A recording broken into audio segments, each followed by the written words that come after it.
6 minutes before the hour now, and continuing coverage of the president's new position on gay marriage, that he is personally for it, though he goes on to say that the states should be the deciders, state by state by state.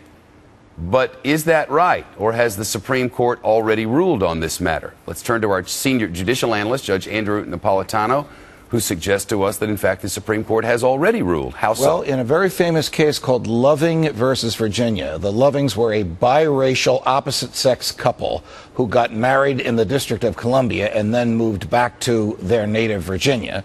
And the police broke into their bedroom of their marital home in the middle of the night and arrested the two of them because Virginia law prohibited biracial couples. The case eventually made its way to the Supreme Court of the United States, and in that ruling, the Supreme Court invalidated the law that prohibited biracial couples, but it also said your right to choose a mate is a fundamental liberty with which the state cannot interfere.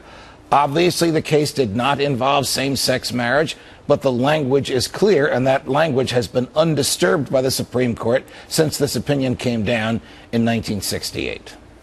It's interesting, Brett Baer was saying a little while ago that the Republicans don't want to talk about this matter. They want to talk about the economy. Of course, the truth is the economy is now, by most observances, improving. Gas prices are going down, and we can forget history if we want.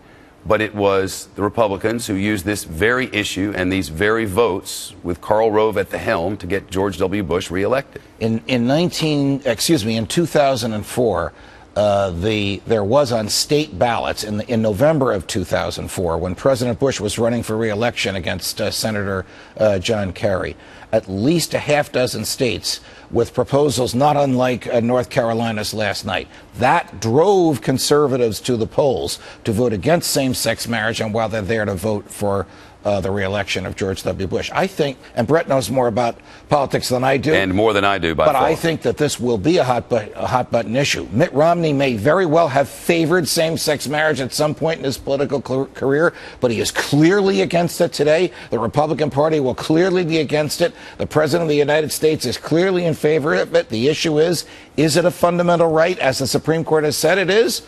Or can the states make it legal in some states, but illegal in others? And if the economy continues to improve and gas prices continue to go down and sentiment continues to get better and the president's numbers continue to rise, this will be an issue in November.